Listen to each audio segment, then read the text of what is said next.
Hello YouTube, NYKF31 here. We're pretty much at the midway point of the second season of the OS Vets Online franchise. And what's going on in the league? Well, right here we have a little tussle going on between the Jets and the Dolphins. And remember those fond memories of my 4-1 start out of the gate? Well, it is just that, a memory, as injuries have conspired to set me back a little bit, and I am now 4-4 at the midway point of the season. I lost Mike Thomas, who was having a pretty solid season for me opposite Antonio Holmes. He's gone for, I think I get him back next game, but I lost my slot receiver for a couple of weeks, and I lost my starting free safety. That one goes for negative yardage. Looks like they made. I played my last game with a fourth string wide receiver opposite Antonio Holmes, and this one my third string guy got hurt, left out of the game and got hurt for a couple of weeks. So I am as thin as a wet piece of paper at wide receiver right now. But fear not. Ball on the 30-yard line. I defiantly continue to put faith in my quarterback and in my short-handed receiving core. My Ryan Mallett tracker, Ryan Mallett, has put up, let's see, 2,373 yards and 21 touchdowns. 2nd and 9 yards to go. And he is being chased by none other than your very own Mark Sanchez with 2,204 yards, and Eli with 2,070. We're all gunning for Mr. Breeze. We want to take that record down. LaShawn McCoy is the mid-season league MVP in my opinion, as he has topped well over 1,000 yards already. 1,400 yards and 19 touchdowns, as he just tears it up on the ground for the Philadelphia Eagles. Just insane numbers there. The defending Super Bowl champions, the Bengals, have hit hard times. They've lost 3 in a row, from 5-0 to 5-3. 3 games ago, the Bengals and the Jets were sitting pretty in the AFC, but we've both backslided. From 4-1 to 4-4 for me, and 5-3 for the Bengals, and we're gonna be spending the second half of this season battling for our postseason lives. As the Kansas City Chiefs have gone out to 6-2, the San Diego Chargers are 5-3. Touchdown, New York. The Pats are 6-2, the Dolphins are 7-1, the Ravens are 5-2, the Browns are 4-4, the Texans are 5-2. So there's going to be a lot of jockeying for position to decide the wild card and division titles in the AFC. The AFC is just, you know, full of close races. As is the NFC East. Dallas Cowboys are right there at 6-2, despite Philly's gaudy offense. They're tied with the Dallas Cowboys. The Bears are 5-1-1. The Bucks are 5-2-1, the defending NFC champs, and the 49ers are still undefeated at 7-0. So those are the team races and some of the individual battles going on in the online dynasty. My schedule gets pretty tough second half of the season, as I have the Broncos next. And then I have San Diego, which is going to be a pivotal game. It's going to be a very important game. So I got to get my team healthy and get going in the second half. I'm traditionally a very strong second half of the season player, but I've pretty much, wasted my uncharacteristically strong start by fading back into the pack. This is so much fun. I really enjoy Madden this year. I was actually talking to a guy in the league on private message on the OS Operation Sports website, and talking about how much fun the game is this year. We're just having a blast with it. As I make a bad read there.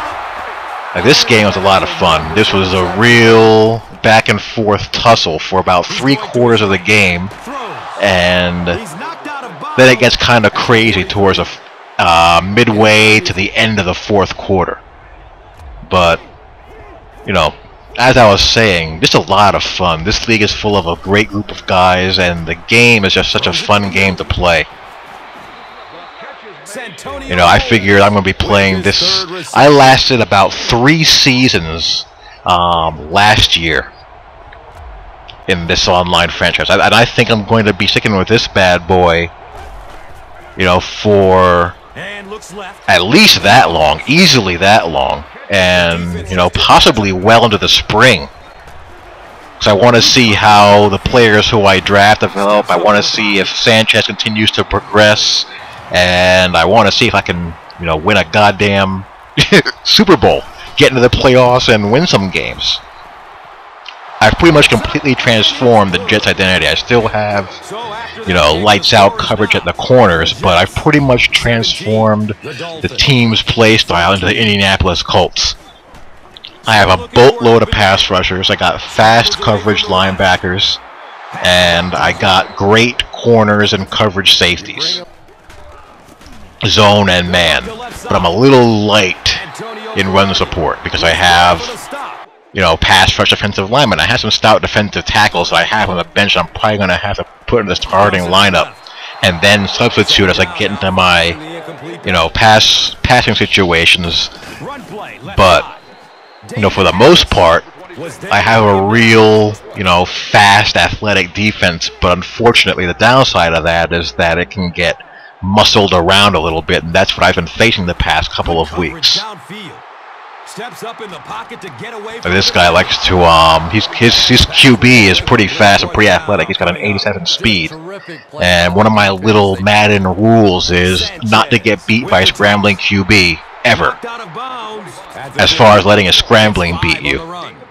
So I like to designate spies whenever I go against the Mike Vicks of the world, or QBs that can get out of that pocket.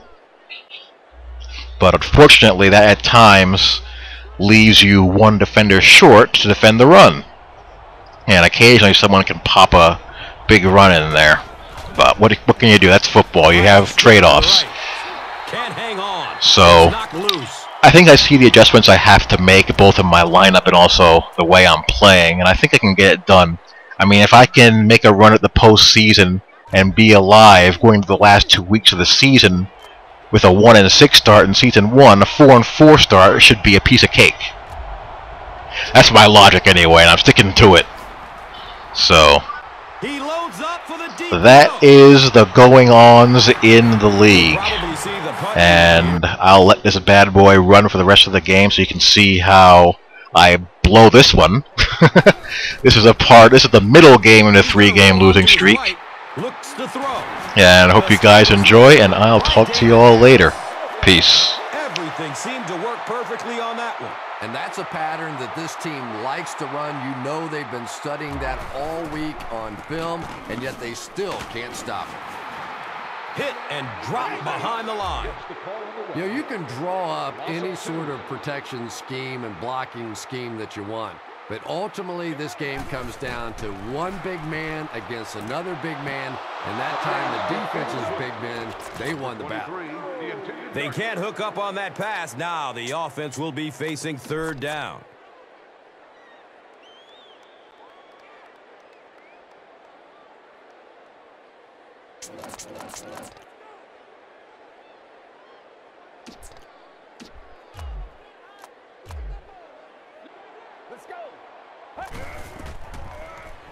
Searching for an open man. Has a man out to his right. And the tackle was made by Darrelle Revis. Gain of 10 on the pass completion.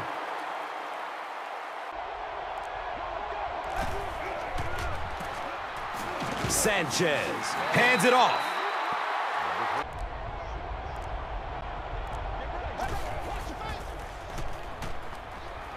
Goes through his progression. He goes down.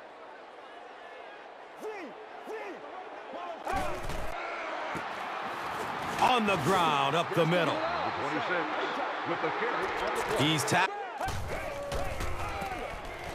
Wells gets the ball. Yeah, the offensive.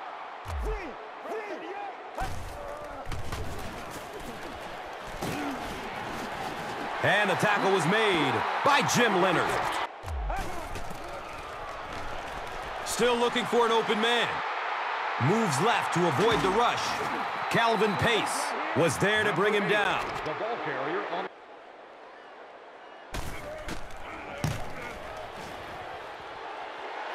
He splits the uprights.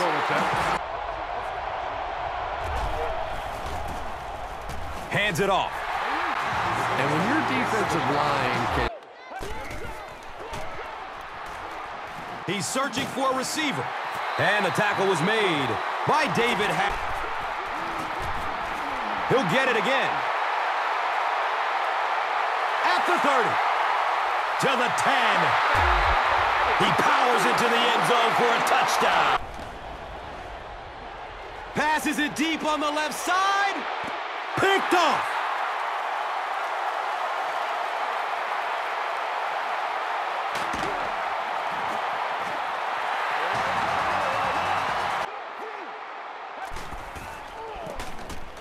Wells on the give. There he goes. And he's gone. Next stop, Pater. Touchdown, Dolphin.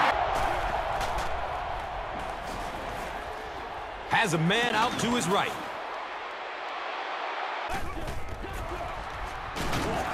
The pocket collapsing. The defense comes up with the loose ball. Gone. Get this man a new contract. Do you know?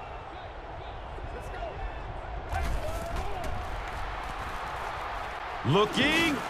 Fires it to the left. He's got a lot of confidence in his receivers, so even if they're well covered, he's going to try and get that ball in there.